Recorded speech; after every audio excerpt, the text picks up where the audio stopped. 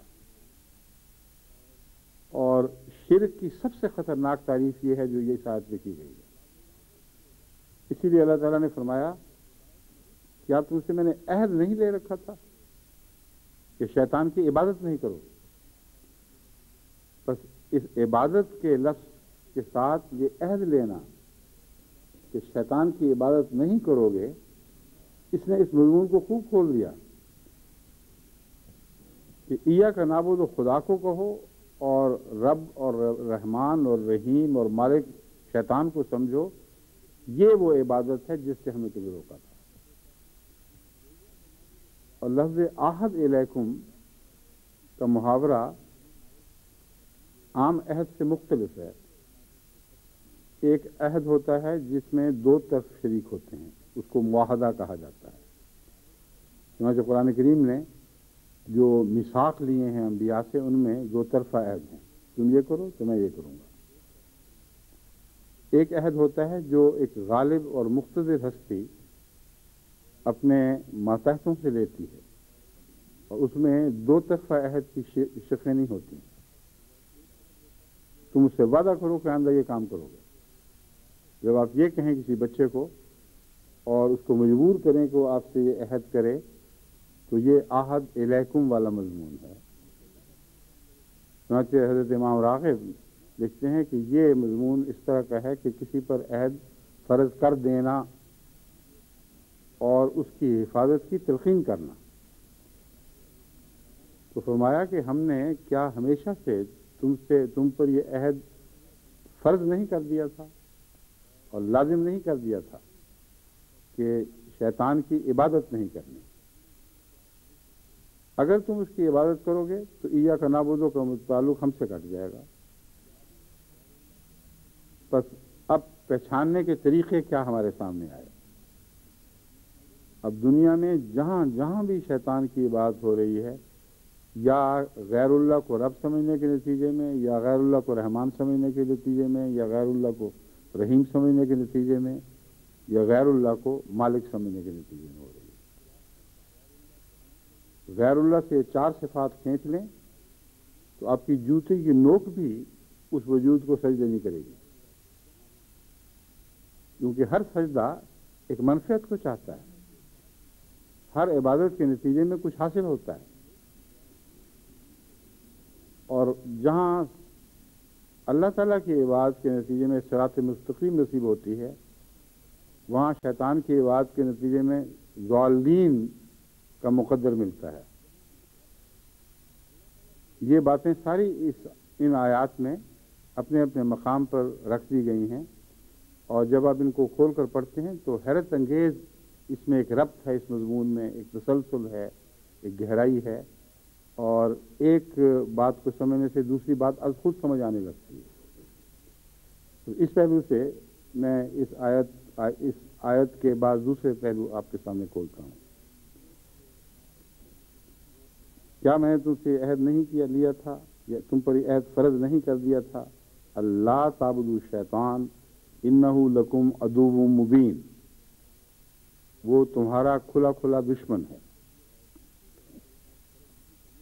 اب سب سے پہلے یہ دیکھنے والی بات ہے کہ شیطان کو ایک جگہ تو یہ فرمایا گیا ہے کہ وہ کھلا کھلا دشمن ہے، اور دوسری جگہ یہ فرمایا گیا کہ انہ یراکم ہو وقبیلہ من حیث لا ترونہم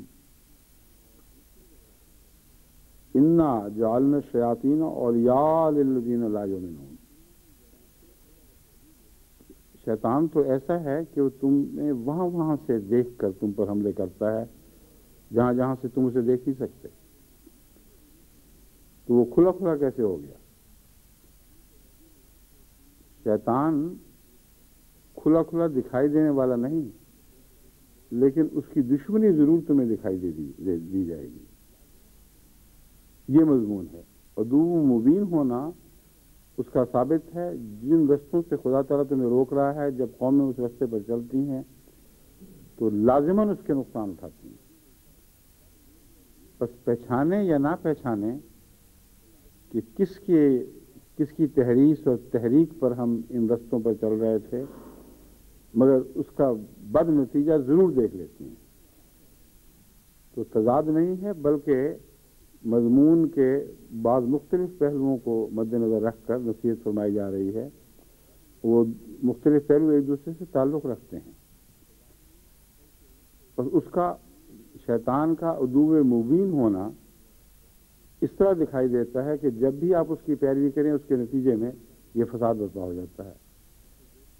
اور اس عدو مبین کی پیروی کیوں کرتے ہیں؟ جبکہ خدا فرمایا ہے وہ تمہیں وہاں سے دیکھ رہا ہے جو تم اس کو دیکھ نہیں سکتے۔ وہ کون سا طریق ہے اس کا جس کے نتیجے میں تم اس کو پہچان نہیں سکتے؟ فرمایا انا جعلنا الشیاطین اولیاء للذین لا یؤمنون۔ شیطان دوست بن کر آتا ہے، اور جو دوست بن کر آئے، جس کے دوستوں کے زمرے میں تم داخل ہو، جس کو تم اپنے دوستوں کے زمرے میں داخل کر لو، اس کو تم پہچان نہیں سکتے تھے۔ اس لیے شیطان اور شیطانی صفات کے لوگوں سے دوستی کرنا انتہائی مہلک چیز ہے۔ پھر تمہیں شیطان کے شر سے آگاہی نہیں ہوگی اور وہ تم پر حملہ کر دے گا۔ ایک تو یہ بات کھل گئی کہ شیطان تو نظر نہیں آتا، مگر شیطان کے اولیاء اپنے بد اعمال، بد کرداری کی وجہ سے دکھائی دے دیتے ہیں۔ اپنی اولیاء میں وہ ظاہر ہوتا ہے۔ اس لیے پیشتر اس کے کہ تم اس کے اولیاء میں داخل ہو جاؤ، اس کی اولیاء کو پہچانو اور ان سے پرہیز کرو، اپنی مجلسوں کی حفاظت کرو، بد کردار لوگوں سے دور بھاگو، خدا کے خلاف بد زبانیاں اور بدتمیزیاں کرنے والوں کو اپنی مجلس میں کوئی راہ نہ دو۔ ان لوگوں سے توبہ کرو تو پھر تم خدا کی عبادت کے قریب تر ہو سکتے ہو۔ ایک موقع پر کسی نے حضرت کالج کے طالب علم تھے، حضرت خلیفۃ المسیح اول سے یہ گزارش کی کہ میرے دل میں ظاہریت کے خیالات پیدا ہوتے ہیں اور میں مقابلہ کرنے کی کوشش کرتا ہوں، دباتا ہوں، لیکن وہ دبتے نہیں۔ آپ نے فرمایا تمہارا جو کوئی ساتھی ایسا ہے جو دہریہ ہے، اس سے کنارہ کشی اختیار کرو، کیونکہ بعض دفعہ وہ کہتا بھی نہیں مگر اس کے دل کے خیالات انسان کے دوسرے انسان کے دل میں منتقل ہو جاتے ہیں۔ نمازی اگر ساتھ کھڑا ہوا کچھ اور سوچ رہا ہے تو نماز پڑھنے والے کی نماز کی توجہ میں فرق پڑے گا، اور یہ ایک تجربہ شدہ حقیقت ہے، یہ کوئی توہمات سے تعلق رکھنے والی بات نہیں ہے۔ جس مجلس میں آپ بیٹھتے ہیں وہاں خیالات از خود ایک دوسرے کی طرف منتقل ہو رہے ہوتے ہیں۔ وہ تعین سے نہیں کہا جا سکتا کہ کس کے خیالات کس طرف جا رہے ہیں، مگر خاموشی سے بیٹھیں تو مجلس میں خیالات از خود منتقل ہوتے ہیں اور کسی ظاہری سائنسی ذریعے سے ان کے انتقال کو ثابت نہیں کیا جا سکتا، مگر ہوتے ضرور ہیں۔ بس صحبت شیطان کی اگر براہ راست نہ پہچانی جا سکے تو اس کے اولیاء سے پہچانی جائے گی۔ جو شیطان کے اولیاء ہیں وہ ویسا رنگ اختیار کرتے ہیں۔ چنانچہ اللہ تعالیٰ نے قرآن کریم میں اولیاء الا ان اولیاء اللہ ہے مخاطب کر کے ان کی صفات بیان فرمائیں جو خدا کے ولی ہیں۔ تو اللہ کے ولی اپنی صفات سے پہچانے جاتے ہیں، ان کے رنگ بدل جاتے ہیں، ان کا اٹھنا بیٹھنا مختلف ہو جاتا ہے، ان کی چال ڈھال الگ ہو جاتے ہیں۔ یہ ہو سکتا ہے کہ اللہ کا ولی ہو اور ایک بد کردار انسان، اور دونوں میں فرق نہ پتہ لگے۔ بس خدا تعالیٰ نے لفظ اولیاء میں اس شیطان کو سمجھنے کی چابی رکھ دی۔ ایک طرف فرمایا وہ دکھائی نہیں دیتا، پھر فرمایا اس سے بچ کے رہو۔ اب انسان کہا کہ جو دکھائی نہیں دیتا، ہمیں پتہ ہی کچھ نہیں، بچیں کس طرح؟ تو اللہ تعالیٰ نے فرمایا وہ اولیاء بن کر تمہارے پاس آئے گا، تمہارا ولی بن کے آئے گا۔ اور جو بھی شیطانی بات کرے گا، شیطان کا ولی بنے گا، وہ پہچانا جاتا ہے، کیونکہ ولی کے اندر اس کی صفات ظاہر ہوتی ہیں۔ اب اللہ کے ولیوں سے آپ کو خدا کی شناخت تو ہوتی ہے، مگر ان کی ذات میں خدا تو نہیں ہوتا، صفات جلوہ گر ہو جاتی ہیں۔ بس لازماً شیطان کے اولیاء میں شیطان کی صفات جلوہ گر ہو جاتی ہیں، وہاں وہ دکھائی دینا چاہیے اور دکھائی دیتا ہے۔ بس ایسے لوگوں سے پرہیز اور اپنے تعلقات کی حفاظت کرنا، نہ ایسے لوگوں کو گھروں میں آنے دیں، نہ ان کے گھروں میں جائیں، نہ ان سے مجلسیں لگائیں جن کی باتوں میں آپ کو کوئی بھی دین کے خلاف بو آتی ہے، جن میں اللہ اور اس کے رسول کا احترام نہ ہو۔ چنانچہ قرآن کریم نے ایسے لوگوں کی مجالس کا ذکر کر کے فرمایا ہے کہ جہاں دین سے مذاق ہو رہا ہو وہاں سے اٹھ جایا کرو، لیکن فرمایا کہ اگر دوبارہ جاؤ اور پھر تمہیں یہ محسوس ہو کہ تمہارے دل پر کوئی زنگ لگا ہے تو پھر کلیتاً ان سے تعلقات لو۔ عارضی علیحدگی ابتدا کے لیے ہے، جب عارضی علیحدگی کے بعد وہ دوسری باتوں میں مصروف ہوں اور پھر تم ان کے پاس جا کے بیٹھ جاؤ اور ان کی بدکرداری میں فرق نہ آئے اور تمہیں یہ خطرہ محسوس ہو کہ تم ان کا اثر قبول کرنے لگے ہو، تو پھر تم پر لازم ہے کہ ان سے کلیتاً تعلق کاٹ لو، ورنہ تم بالکل ان جیسے ہو جاؤ گے۔ بس یہ اولیاء الشیطان کو پہچاننے کے طریقے قرآن کریم نے نہ صرف اس آیت میں جس کا میں نے حوالہ دیا ہے بلکہ اور آیات میں بھی خوب کھول کر بیان فرما دیے ہیں۔ تو اپنی سوسائٹی کی حفاظت کریں، اپنی سوسائٹی سے اپنے بچوں کو بچائیں، اپنی بیویوں کو بچائیں، بیویاں اپنے خامدوں پر نگاہ رکھیں، اور ہماری سوسائٹیاں شیطان کے دوستوں سے کلیتاً کٹ جانی چاہیے اور الگ ہو جانی چاہیے۔ یہ ایک طریق ہے بچنے کا، مگر اور بھی بہت سے طریق اسی آیت نے ہمیں سکھا دیے ہیں۔ رحمان رب العالمین اللہ ہے۔ جب بھی ایک انسان خدا کی ربوبیت کو چھوڑ کر غیر اللہ کو رب سمجھتا ہے تو خدا تعالیٰ نے ربوبیت کی جتنی شرائط مقرر فرما رکھی ہیں ان سب کو نظر انداز کر دیا، اور یہ سب سے بڑا محرک شیطان کی عبادت کا ربوبیت ہے۔ دنیا میں سب سے بڑے فتنے اقتصادی فتنے ہیں۔ بڑی بڑی قومیں جو دنیا میں ناانصافی کرتی ہیں اور دوسری قوموں پر ظلم کرتی ہیں، اپنی ذات میں بعض دفعہ بڑی مہذب ہوتی ہیں۔ وہ سیاستدان جو یہ ظالمانہ فیصلے کرتے ہیں کہ فلاں قوم کے اقتصادی وسائل کو کاٹ ڈالو اگر وہ تمہارے ہاتھ میں آتے، وہ اپنی روزمرہ کے معاملات میں بہت بااخلاق اور شریف و نفس ادب سے بات کرنے والے، اور آدمی حیران ہو جاتا ہے کہ دیکھو کتنی سلجھی ہوئی قومیں ہیں۔ لیکن جہاں ربوبیت کا معاملہ ہے وہاں ان کا شیطان کو رب قبول کر لینا اتنا کھل کر سامنے آ جاتا ہے کہ کسی دیکھنے والے کے لیے شک کی گنجائش ہی باقی نہیں رہتی۔ تمام دنیا کی بڑی بڑی قوموں پر نظر ڈالیں، وہ کتنے دعوے کرتے ہیں اپنی عظمتوں کے، اپنی تہذیب و تمدن کی فضیلت کے، اپنے اعلیٰ اخلاق کے، مگر جہاں بھی ربوبیت کا مسئلہ ہوگا وہ شیطان کے سامنے سر جھکائیں گے، ہرگز کوڑی کی بھی پرواہ نہیں کریں گے کہ اللہ ان سے کیا تقاضے کر رہا ہے۔ اگر قوم کے رہنما ربوبیت یعنی رزق کے معاملے میں قوم کے مفاد پر کسی اور قوم کے مفاد کو اس لیے ترجیح دیں کہ اللہ یہ چاہتا ہے، تو ان کو اس منصب پر رہنے نہیں دیا جائے گا۔ اس لیے کچھ ان کی بے اختیاری بھی ہے، ساری قوم ہی شیطان کی عبادت کر رہی ہے، اور یہ عام طور پر انسان کا حال ہو چکا ہے۔ تو اللہ تعالیٰ فرماتا ہے کہ تم عبادت دعویٰ میری عبادت کا کرو اور مجھ سے توقع رکھو کہ میں اس کے فوائد تمہیں پہنچاؤں، اور تمہارا ہر فعل شیطان کی عبادت میں ڈھلا ہوا ہو اور تم مجسم اس کے بندے بن چکے ہو، تو بیک وقت ایسی باتیں کیسے ممکن؟ دو حکومتوں کے سامنے بیک پر سجدہ نہیں ہو سکتا، یا اس کو کرو گے یا اس کو کرو گے. بس عبادت کا مضمون شرک سے تعلق رکھتا ہے، اور اللہ تعالیٰ فرما رہا ہے کہ شرک سے توبہ کیے بغیر تم عباد اللہ کی صف میں داخل ہو نہیں سکتے اور تمہاری دعائیں قبول ہی نہیں ہوں گی.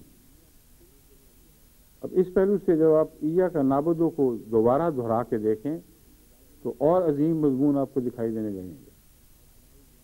جب آپ کہتے ہیں ایاک نعبد و ایاک نستعین، تو اس میں ایک تو یہ عجز کا اظہار ہے، ہم عبادت تیری کرنا چاہتے ہیں، کیونکہ جو صفات تو نے پیش فرمائی ہیں اگر کوئی یقین کے ساتھ ان کو سچا مان جائے اس کے سوا چارہ ہی نہیں رہا.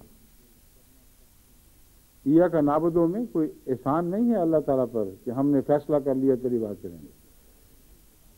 یہ کہنے کا طریقہ ہے کہ تو نے اور چھوڑا کیا ہے جس کی عبادت کریں.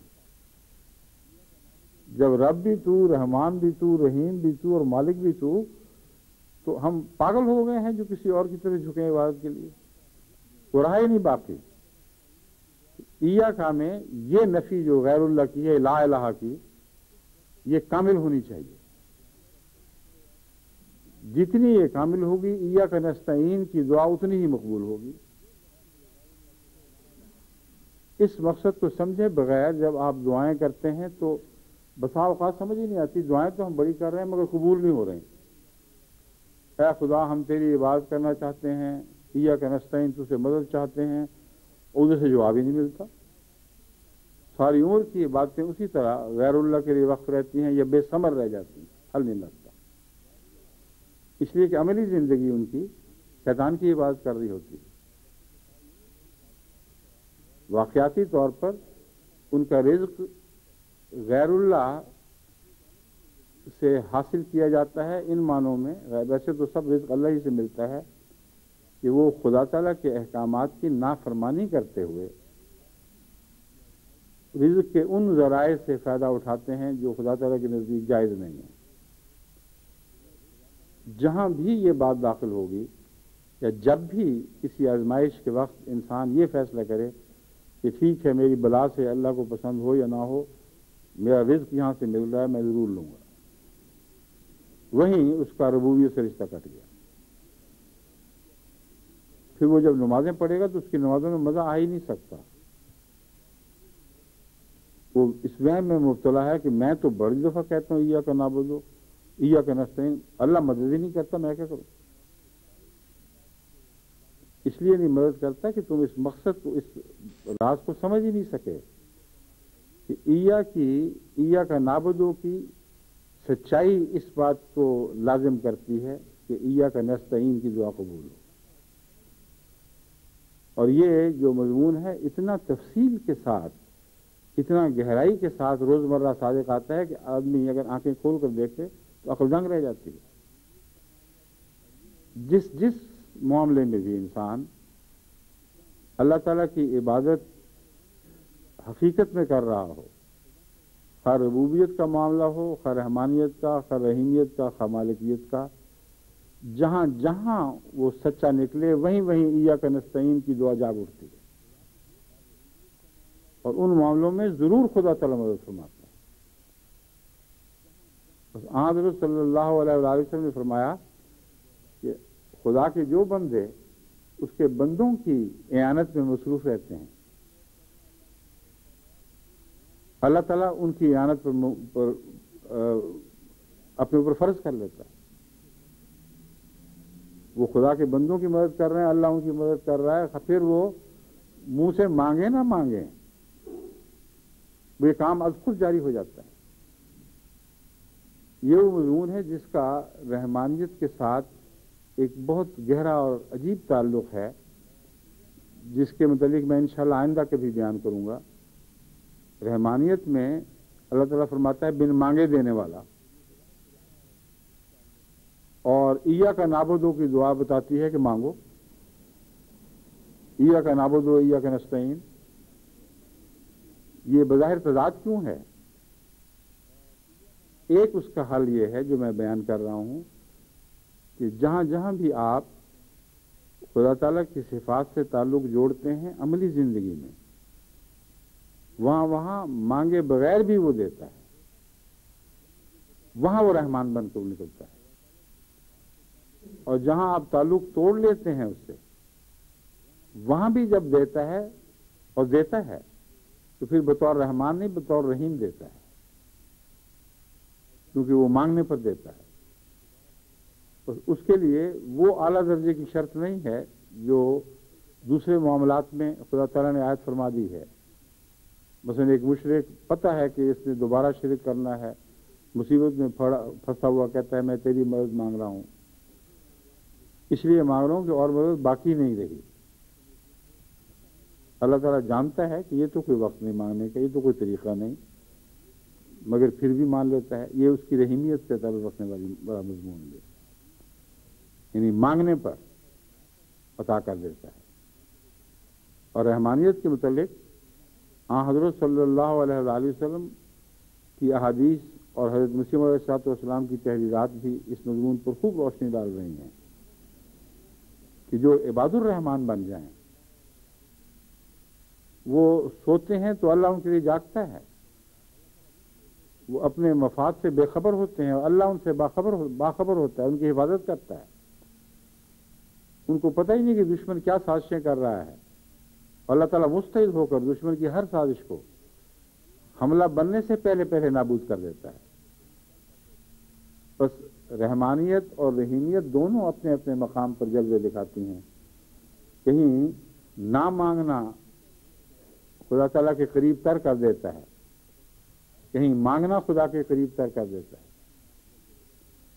حضرت صلی اللہ علیہ وآلہ وسلم کی ذات میں یہ دونوں جلوے بڑی عظیم حیرت انگیز صفائی سے ہمارے سامنے آتے ہیں، مگر جیسا کہ میں نے عرض کیا ہے انشاءاللہ آئندہ کسی خطبے میں اس مضمون پر جو ایک علیحدہ مضمون ہے تفصیلی بعد میں روشنی ڈالوں گا۔ اس وقت میں اس مضمون کی طرف واپس آ رہا ہوں کہ شیطان کی عبادت کی پہچان اب کیا ہوگی۔ پہلی اپنی ربوبیت کی حفاظت کریں، یعنی اپنی ربوبیت کے اپنی رزق کی تمنا، اپنے دولت کی تمنا، اپنی جائیدادوں کی تمنا، یہ سارے ربوبیت سے تعلق رکھنے والے مضامین ہیں، ان کی نگرانی کریں اور حفاظت کریں۔ جہاں جہاں آپ غیر اللہ سے اپنے آپ کو چھڑا کر اللہ کی ربوبیت کے سائے تلے آئیں گے، وہاں لازماً آپ کو خدا تعالیٰ کی عبادت ایسی نصیب ہوگی کہ ہر عبادت کے ساتھ وہ اللہ تعالیٰ کی ربوبیت کے جلوہ آپ پر پہلے سے زیادہ روشن ہوگا۔ اور ایاک نعبدو کے نتیجے میں ایاک نستعین کا مضمون ایک قانون قدرت کی طرح جاری ہوگا، اس میں پھر کوئی روک پیدا ہو ہی نہیں سکتی۔ لیکن سب سے بڑا فتنہ ربوبیت ہی کا فتنہ ہے، یعنی غیر اللہ کو رب بنانا۔ بس فرمایا ہم نے تمہیں کہا نہیں تھا، عہد بھی لیا تھا کہ تم شیطان کو رب نہ بنانا، یہ مطلب ہے اس کی عبادت نہ کرو، اور تم اس کو رب بنا بیٹھے ہو، اور جب اس کو رب بنا بیٹھے ہو تو تمہارا سارا معاشرہ دکھوں سے بھر گیا ہے۔ یہ وہ عدو مبین ہونے کا مضمون ہے۔ اب آپ دیکھیں جتنے بھی دنیا میں مسائل ہیں، جتنی مصیبتیں ہیں، ان میں سب سے بڑی وجہ رزق کے حصول کی پاگلوں والی تمنا، جو پھر کوئی بھی اخلاقی قدر اپنی راہ میں حائل نہیں ہونے دیتی۔ چور چوری کرتا ہے اور یہ رزق کی تمنا ہے، اصل میں اس نے شیطان کو رب بنا لیا۔ اللہ نے فرمایا نہیں کرنی، اس نے کہا میں نے تو رزق حاصل کرنا ہی ہے۔ وہ جب کسی غیر کا دروازہ توڑتا ہے تو شیطان کے دروازے توڑ کر اس کے گھر میں داخل ہوتا ہے عملاً، یعنی جہاں تک اس کی روح کا تعلق ہوتا ہے وہ شیطان کو اپنا لیتا ہے۔ اور یہ تمنا جتنی بڑھتی چلی جائے اتنا زیادہ سوسائٹی ظلم سے بھرتی چلی جاتی ہے۔ اس سے اگلا قدم ڈاکہ ہے۔ اگر گھر والے نے دیکھ لیا تو یہ خوف کہ مجھے پہچان نہ لیا ہو، اس کے قتل پر اس کو آمادہ کر دیتا ہے۔ پھر یہ اور ظلم بڑھتا ہے تو گلیاں محفوظ نہیں، آتے جاتے یہاں تک بھی ہوتا ہے بعض معاشروں میں، امریکہ میں مثلاً واشنگٹن، نیو یارک وغیرہ میں روزمرہ کی بات ہے کہ کسی عورت کے ہاتھ میں بہت قیمتی گھڑی ہے، اس کی کلائی میں، یا سونے کا کڑا پہنا ہوا ہے، اس نے تیز دھار کا آلہ مارا اور ہاتھ بھی کٹ گیا اور کڑا کھل کے زمین پہ گرا، وہ اٹھا کے بھاگ گیا۔ یعنی ایک کڑے کی خاطر یا ایک گھڑی کی خاطر ہاتھ کاٹنا ان کے لیے کچھ بھی نہیں ہے، کوئی برائی بھی دکھائی نہیں دیتی۔ تو عدو مبین ہوا کہ نہیں شیطان؟ جو معاشرے کو ایسے ایسے ظلموں سے بھر دے، وہ تمہارا دوست کیسے ہو گیا؟ اور جب یہ ظلم پھیلتے ہیں تو جگہ جگہ چوری ڈاکہ، اور اس کے نتیجے میں لوٹ مار، رستوں پہ کھڑے ہو کر ڈاکے ڈالنا، اور پھر جتنے مظالم ہوتے ہیں یہ دکھائی دے رہے ہیں، معاشرہ اور چیخ رہا ہوتا ہے کہ یہ مظالم ہیں، لیکن اسی معاشرے میں وہ شیطان کے دوست بس رہے ہیں جو ان شیطانی صفات کے نتیجے میں معاشرے کو دکھ عطا کر رہے ہیں۔ اور ہر شخص اگر اس مقام پر آ جائے جہاں اس کو حاصل ہو جائے کچھ، تو وہاں وہ دھوکے سے کام لینے میں کوئی بھی تردد نہیں کرے گا۔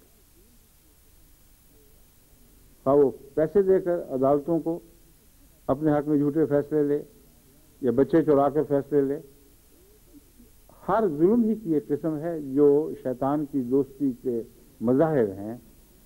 اور جب ساری سوسائٹی اولیاء شیطان بن چکی ہو تو وہاں سے خیر کی کیا توقع ہو سکتی ہے؟ اور ربوبیت کا مضمون جیسا کہ میں نے بیان کیا سب سے اہم اور سب سے زیادہ وسیع طور پر انسانی زندگی پہ پھیلا پڑا ہے۔ چھوٹے بڑے، امیر غریب، سارے ممالک اس میں ملوث ہیں، تمام انسان اس میں ملوث ہیں۔ اگر احمدی بھی ملوث ہو گئے تو یہ بچیں گے کیسے لوگ؟ یہ سوال ہے جو میں اٹھانا چاہتا ہوں۔ ہوئی جن سے توقع خستگی کی داد پانے کی، وہ ہم سے بھی زیادہ کچھ تیغے سے تم نکلے۔ پھر تو یہ حال ہے جو آپ پر صادق آئے گا غالب کا شعر کہ جن سے ہمیں توقع تھی کہ خستگی کی داد پائیں گے، وہ تو ہم سے بھی زیادہ خستہ نکلے۔ تو پھر تو دنیا آپ سے یہ کہے گی کہ تم سے ہم امیدیں لگائے بیٹھے تھے کہ تم ہمیں بچاؤ گے، تم تو خود غیر اللہ کی بات کر رہے ہو۔ اگر جب تمہارا اپنا رزق پاک صاف نہیں رہا تو بنی نوع انسان کے رزق کو کیسے پاک صاف کرو گے؟ اور جب یہ حال ہوگا تو پھر اللہ آپ کا رب بننے گا کیسے؟ یہ ہو ہی نہیں سکتا کہ شیطان کو رب قبول کر لو اور اللہ رب بن جائے، اور اللہ رب نہ ہو تو کچھ بھی باقی نہیں رہتا، پھر تو سارا قصہ ہی ختم ہے۔ تو اس دنیا کو بچانے کے لیے حضرت مسیح موعود علیہ السلام فرماتے ہیں تم وہ آخری خدا کی جماعت، اگر تم نہیں بچاؤ گی تو کوئی بچانے والا نہیں آئے گا۔ اتنی اہم ذمہ داری کو سمجھے بغیر آپ روزمرہ کی زندگی میں ایسے معاملات میں ملوث ہوں۔ کوئی دن نہیں ہوتا ڈاک میں جہاں ایسے خط نہ ملتے ہوں، فلاں نے مجھے یہ کہا، اتنے پیسے لے کے بھاگ گیا، فلاں اتنے پیسے کھا گیا، فلاں مکر ہی گیا ہے کہ میں نے لیے تھے پیسے، کسی نے کہا کہ پیسے دو میں فلاں ملک پہنچاتا ہوں، ہم نے ڈھونڈا تو دیکھا نظر آنا بند ہوا تو پتہ لگا کہ آپ اس ملک پہنچ گئے، وہاں بیٹھا ہوا ہے۔ اس قدر ظالمانہ کاروائیاں ہو رہی ہوں اور دعوے یہ ہوں کہ ایاک نعبد و ایاک نستعین، دعائیں مانگیں اور نمازیں بھی پڑھتے ہیں بعض سے لوگ، تو کس کی عبادت کر رہے ہیں؟ مدد اس سے مانگیں پھر، کیونکہ ایاک نعبد نے شرط لگا دی ہے، ہم صرف تیری عبادت کرتے ہیں اس لیے مدد کے لیے تیرا دروازہ کھٹکھٹا رہے ہیں۔ اگر عبادت کسی اور کو کر رہے ہیں تو آواز آئے گی کہ اے لعنتی دور ہٹ جاؤ میرے دروازے سے، جس کا دروازہ تمہارے دل کھٹکھٹا رہے ہیں وہی تمہارا معبود ہے، اسی سے جا کے مدد مانگو۔ تو دعاؤں کی قبولیت کا راز اس بات میں اللہ تعالیٰ نے کھول دیا ہے، اور کتنا کھل کر یہ مضمون سامنے آ جاتا ہے۔ آپ اپنے تعلقات کو اللہ تعالیٰ سے ٹھیک کریں، اپنی عبادت کو رخ اس طرف پھیریں، اور یہ ہو نہیں سکتا جب تک شیطان کی عبادت سے کلیتاً اجتناب نہ کریں۔ اب یہ کوئی ایسا کام نہیں ہے جو سمجھ میں نہ آ سکے، سمجھ میں صاف آ گیا، اور پھر اگر ہاتھ نہ پڑے پھر بھی یہی آیت آپ کے کام آئے گی، مگر پھر اس میں ایک اور درد کا پیدا ہونا ضروری ہے ایک انسان ایک بدیانتی کے معاملے میں ملوث ہے، گندی عادتیں پڑ چکی ہیں اور کئی قسم کی اقتصادی بے قراری کا عادی ہو گیا ہے، وہ تعلق توڑنا چاہتا ہے ان باتوں سے، خدا کے حضور حاضر ہونا چاہتا ہے کہ اے خدا جو پاک رزق تو عطا کرے وہی میرے لیے کافی ہے، اور بس نہیں چلتا۔ اس وقت یہی دعا اور طرح کام آتی ہے، ایاک نعبد و ایاک نستعین، اے خدا ہم عبادت تیری کرنا چاہتے ہیں مگر ہو شیطان کی رہی ہے، اس لیے ہم تجھ سے مدد مانگ رہے ہیں، کچھ ایسا کر ہمارے لیے کہ ہمیں اپنی عبادت نصیب فرما۔ جب دل میں درد پیدا ہو اور یہ دعا اس مضمون کے ساتھ کی جائے تو پھر اس کا اثر آپ ضرور دیکھیں گے، لازماً ظاہر ہوگا۔ بس اللہ تعالیٰ نے تو ہر جو توقع انسان سے رکھی ہے اپنے بندوں سے، اس کو آسان کر کے دکھا دیا ہے، کھول کھول کر سمجھا دیا ہے، یہ طریقہ اختیار کرو، یہ طریقہ اختیار کرو، تو پھر تم میری راہ پر قدم رکھنا مشکل نہیں پاؤ گے، وہ راہ آسان ہوتی چلی جائے گی۔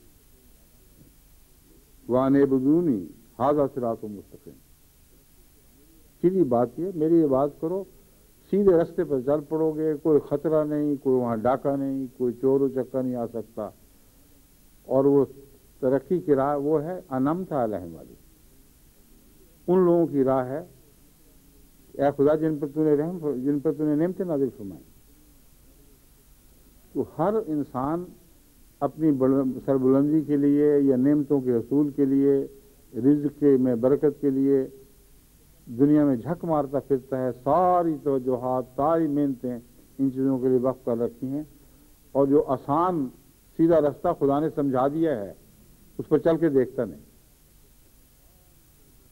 اس وجہ سے کہ یقین کی کمی ہے، اور اگر یقین کی کمی ہے تو پھر جس پر یقین زیادہ ہے اس کی عبادت ہوگی، جس پر یقین کم ہے اس کی نہیں ہوگی، تو یہ شرک کے پہچان کا پیمانہ بن گیا۔ اور اللہ تعالیٰ پر کس حد تک یقین ہے یہ پہچاننا ہو تو اپنے روزمرہ کے رد عمل سے آپ لازماً پہچان سکتے ہیں، یہ ہو ہی نہیں سکتا کہ اس بارے میں کسی قسم کا شک و شبہ باقی ہے۔ آگے رحمانیت کا مضمون ہے، جب بھی آپ بنی نوع انسان کو، ان میں سے بڑے لوگوں کو رحمان سمجھیں تو جب کوئی مشکل پڑے ان کی چوکٹ پر جا کے رحمان رحمان کی آوازیں دیتے ہیں، اور ان سے تعلق بعض دفعہ اس طرح بھی رکھتے ہیں جیسے رحمانیت کا اپنے بندوں سے تعلق ہے یا بندوں کا رحمان سے ہے۔ بن مانگے دینے کا مضمون بھی یہاں بالکل بیان ہی صادق آتا ہے۔ بہت سے انسان بڑے لوگوں سے اس لیے تعلق نہیں رکھتے کہ ہم ان سے مانگیں گے، بلکہ وہ تعلق ہی میں بن مانگے کے فائدے پیش نظر رکھتے ہیں۔ وہ جانتے ہیں کہ یہ تعلق ایسے ہیں جن کے نتیجے میں ہمیں فائدہ پہنچنا ہی پہنچنا ہے، شاہ کا مصائب بنا ہو، اتراتا پھرتا ہو، بڑے لوگوں سے واسطے ہوں، بڑی چوکٹوں پر جاتا ہو، تو ارد گرد کے فوائد اس سے خود بخود ملتے ہیں، ضروری نہیں کہ اس سے مانگے۔ کوئی آج کل یہ نظر رکھتا ہو کہ نواز شریف صاحب کے محل سے کون نکلتا ہے اور کون جاتا ہے، یا اس سے پہلے بھٹو صاحب کے محل سے کون نکلا کرتا تھا اور کون جاتا تھا، یہ باتیں اتنی ہی کافی ہیں اس کے لیے۔ اور ایسے لوگوں کی چٹھیاں پھر مچلکوں کی طرح چلتی ہیں۔ اور ایک دفعہ ایک تحقیق کے نتیجے میں واقعتاً ایسی باتیں سامنے آئیں کہ جن لوگوں کو حکومت کے قریب سمجھا گیا وہ یہ بھی نہیں کہتے تھے کہ فلاں نے ہمیں یہ کہا ہے اور فلاں طرف سے آرڈر آیا ہے، وہ صرف 2 حرف ڈال دیتے تھے کہ یہ کام کرنا ہے، اور وہ کام ہو جاتا تھا۔ بڑے بڑے افسروں کی مجال نہیں تھی کہ جاننے کے باوجود کہ وہ فلاں کا دوست ہے یا آنا جانا رکھتا ہے وہاں، اس کے حکم کا انکار کر سکیں۔ تو رحمان یہ بن جاتے ہیں ان معنوں میں کہ بن مانگے دینے والے بن گئے ہیں، کہنے کی ضرورت نہیں، اور اگر کہہ کے مانگیں تو اکثر انکاری ہو جائیں گے۔ تو انسان رحمان کسی اور کو سمجھے اور اللہ سے تعلق رکھے ان بظاہر، اور کہے اے رحمان کہ تیری صفت رحمانیت نے ایسا میرے دل کو کھینچا ہے کہ اب میں یہ فیصلہ کرتا ہوں ایاک نعبد و ایاک نستعین. تو جو ربوبیت کی چمک تھی، ربوبیت کی کشش تھی، وہ اپنی جگہ کام کر رہی ہے. ایک رحمانیت کی کشش ہے، وہ اپنی جگہ کام کرتی ہے. پھر گناہوں سے بخشش کے لیے رحمانیت کام آتی ہے. جہاں کوئی شخص پھنسا وہاں اس کا رحمان بدل جاتا ہے. اللہ کی طرف دوڑنے کی بجائے پہلا خیال اپنے دوستوں کا آتا ہے، اپنے تعلق والوں کا آتا ہے، افسر متعلقہ کا آتا ہے. اس سے رحم کی بھیک مانگوں، اور جو بھی بخشش ہے اس کے بغیر ممکن نہیں. گویا اس کی رحمانیت ہی ہے، جو ڈھانپ لے تو میں بخشا جاؤں گا، نہ ڈھانپے تو نہیں بخشا جاؤں گا. واقعتاً یہ توکل کس پر ہے؟ یہ ہے اصل بات. اگر توکل غیر اللہ پر ہو تو اللہ تعالیٰ سے مدد مانگنا بالکل بے معنی ہو. مرغی کے متعلق آتا ہے کہ انڈے کہیں دے، بیٹھے کہیں اور کرے. تو دین کو تو آپ نے بیٹھوں سے بھر دیا ہو اور انڈے دوسرے گھروں میں دیتے ہوں، اور جب ضرورت پڑے تو بیٹھوں کے مقام پر جا کے انڈے مانگیں. یہ کیسے ہو سکتا ہے؟ آپ نے اگر رحمان سے تعلق رکھنا ہے تو پاکیزگی کا، رحم کا تعلق اس طرح رکھیں کہ اس کی رحمانیت کے مقابل پر کسی کی رحمانیت کو خاطر میں نہ لائیں. ہر مشکل، ہر مصیبت کے وقت پہلا خیال دعا کا ہو، اور اس طرح بھی انسان اپنی شناخت کر سکتا ہے. اگر پہلا خیال دوسروں کا ہو اور ساتھ دعا بھی مانگے یا کہے کہ آپ میرا یہ کام کروا دیں اور دعا بھی کریں، تو یہ جھوٹ ہی جھوٹ ہے. اگرچہ یہ ایک مشکل مسئلہ ہے جس کو حضرت مسیح موعود علیہ السلام نے اس راہ کے خطرات کو کھول کر بیان کرتے ہوئے میں سمجھایا ہے. فرمایا ہے توکل اللہ پر کرنا، اس کی رحمانیت پر توکل کرنا، اس کا یہ مطلب نہیں ہے کہ دنیا کے ذرائع جو خدا تعالیٰ نے پیدا فرمائے ہیں ان سے آپ منہ پھیر لیں. اس لیے وہ ذرائع اختیار کرنے ہیں، اور اس کے باوجود رحمان خدا کو سمجھنا ہے یا رب خدا کو سمجھنا ہے. جب تک آپ اس حقیقت کو نہیں سمجھ سکیں گے، آپ کے تعلقات اپنے رب سے یا اپنے رحمان خدا سے درست ہو ہی نہیں سکتے. سوال یہ ہے کہ وہ تعلقات آپ کی نظر میں ادنا ہیں جو دنیا کے ہیں، یا اللہ سے جو رحم کی توقع ہے وہ ادنا ہے. اور یہ باریک فیصلہ ہر انسان اپنے ذات کے اندر کر سکتا ہے، کچھ بھی مشکل نہیں.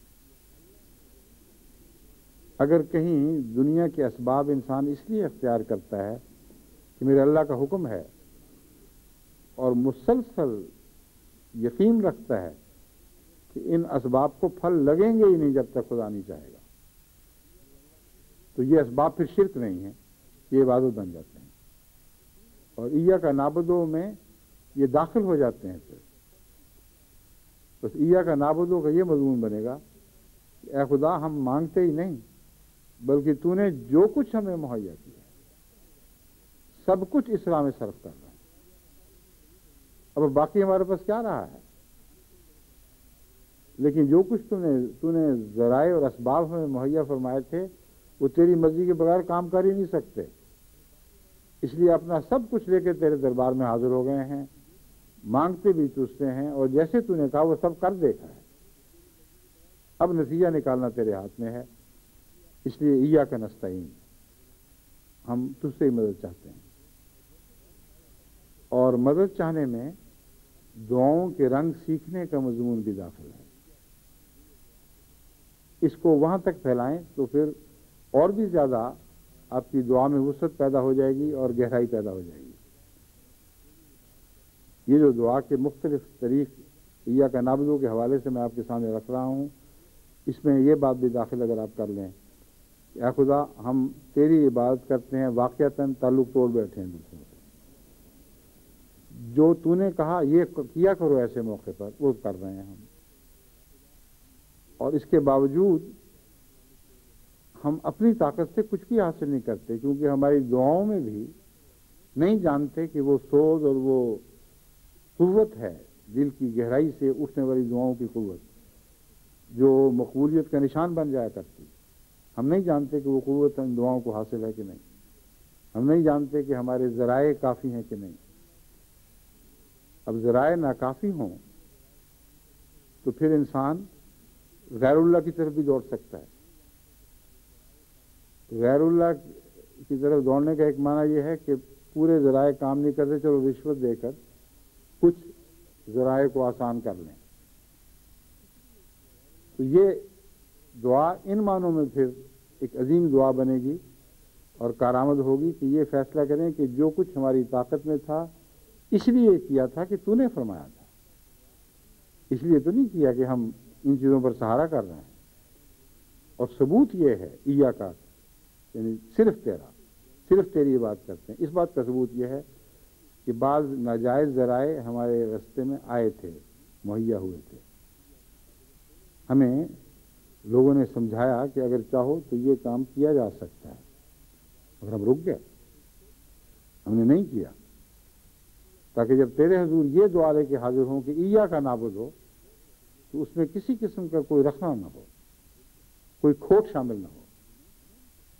اس لیے اب سب کچھ ہم تیرے حضور حاضر کر رہے ہیں. یہ دعا نامقبول ہو ہی نہیں سکتی، ناممکن ہے. اور کثرت کے ساتھ اللہ تعالیٰ کے بندوں نے اس کو آزما کے دیکھا ہے.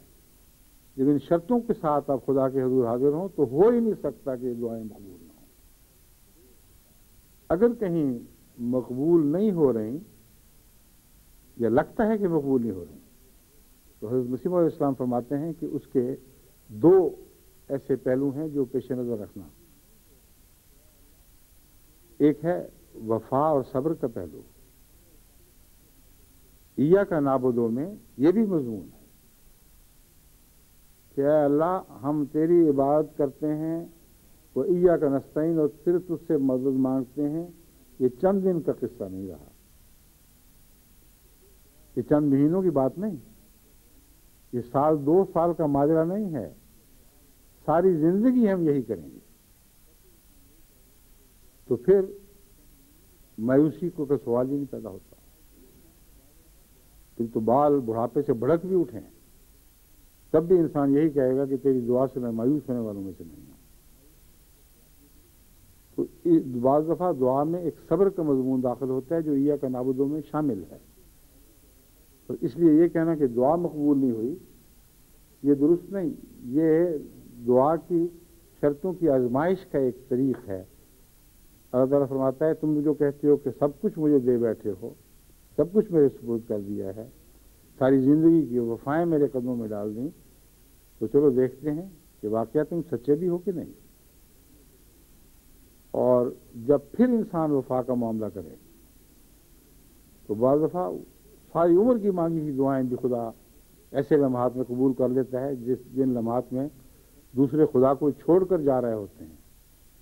اور ایسا شخص جو وفا کے ساتھ دعاؤں پہ قائم رہتا ہے وہ ہمیشہ کے لیے خدا کی گود میں آ جاتا ہے. تو ایک یہ بھی وجہ ہے جو بسا اوقات انسان دھوکہ کھا جاتا ہے کہ میری دعا قبول نہیں ہو رہی. ایک اور بھی وجہ حضرت مسیح علیہ السلام نے اور وجوہات میں سے بیان فرمائی ہے کہ بعض دفعہ جو انسان مانگ رہا ہے وہ اس کے حق میں اچھا نہیں ہوتا، اور خدا تعالیٰ اس کی دعا کو رد نہیں کرتا بلکہ اس سے بہتر دے دیتا ہے. اور بعض دفعہ جو مانگ رہا ہے اس کے لیے حالات کی تیاری قانون قدرت کے مطابق کچھ وقت چاہتی ہے، اور وہ آنن فانن تیاری ہو نہیں سکتی کیونکہ قانون قدرت کے خلاف ہے. تو اس کے لیے بھی صبر کی بھی ضرورت ہے اور توکل کی ضرورت ہے. میں فرمایا جہاں تم بظاہر نامقبول دعائیں بھی دیکھتے ہو، یاد رکھنا اگر اس پر تم صبر سے کام لو اور ایاک نعبد کا پیچھا نہ چھوڑو، ایاک نستعین کی آواز بلند کرنی بند نہ کر دو، تو جو تم مانگ رہے تھے اس سے بہت زیادہ دے گا. کچھ اس لیے کہ اس دعا نے جس رنگ میں یہ مانگی گئی ہے قبول تو ہونا ہی ہونا تھا. کچھ اس لیے کہ تمہیں جو وقتی طور پر ٹھوکر سی لگی، صدمہ سا آیا کہ جو میں نے مانگا تھا وہ تو نہیں ملا. تو بعض دفعہ اللہ تعالیٰ اس طرح اشوئی کرتا ہے، جو دیتا ہے اس سے زیادہ دیتا ہے، جو مانگا گیا تھا اور بظاہر میں قبول نہیں ہوا تو کچھ اپنی طرف سے جرمانہ ڈال دیتا ہے. خدا تعالیٰ کا تو کوئی جرمانہ نہیں، مگر بندے بعض دفعہ اپنے پیار کے اظہار پہ کہتے ہیں میں نے تمہیں کہا تھا میں چیز دوں گا، میں بھول گیا، اب یہ میری طرف سے ایک اور ہے، یہ جرمانہ ہے میرا. تو اللہ تعالیٰ کی عجیب شان ہے، جب وہ جھکتا ہے تو اتنا جھک جاتا ہے کہ ذلیل ترین بندوں کے مقام تک پہنچ کر ان کو عطا کرتا ہے اور اپنے اوپر پابندیاں ڈال دیتا ہے. وہ تمہیں تکلیف پہنچی، اب میں تمہیں بڑھا کر دوں گا تاکہ تمہارے سارے صدمے دور ہو جائیں، ساری کوفت ختم ہو جائے. یہ عبادت کا مضمون ہے جس کے اور بھی بہت سے پہلو ہیں، مگر درس میں یہی بیان کرنا کافی سمجھتا ہوں کہ عباد اللہ بننا لازم ہے ہم پر. اگر ہم اللہ کے بندے بن جائیں تو خدا کی ساری کائنات ہماری ہو جائے گی. لیکن اللہ کے بندے اس لیے نہیں کہ کائنات ہمارے ہو جائے، اس لیے کہ ہماری ساری کائنات اس کی ہو جائے. اس روح کے ساتھ عبادتیں کریں، اس روح کے ساتھ خدا سے عبادت مانگیں تو دیکھیں دنیا کی تقدیر کتنی جلدی جلدی بدلتی ہے. کل عالم میں انقلاب برپا ہو جائے گا جس کی آپ تمنا لے کے اٹھے ہیں آج، اور وہ آپ کے وقت کے اندازے، آپ کے اندازوں کے پیمانے بدل جائیں گے. اللہ تعالیٰ ہمیں اس کی توفیق عطا فرمائے اور قرآن کریم کی آیات سے سچی رہنمائی حاصل کر کے ان کو اس رہنمائی پر عمل کرنے کی توفیق بخشے.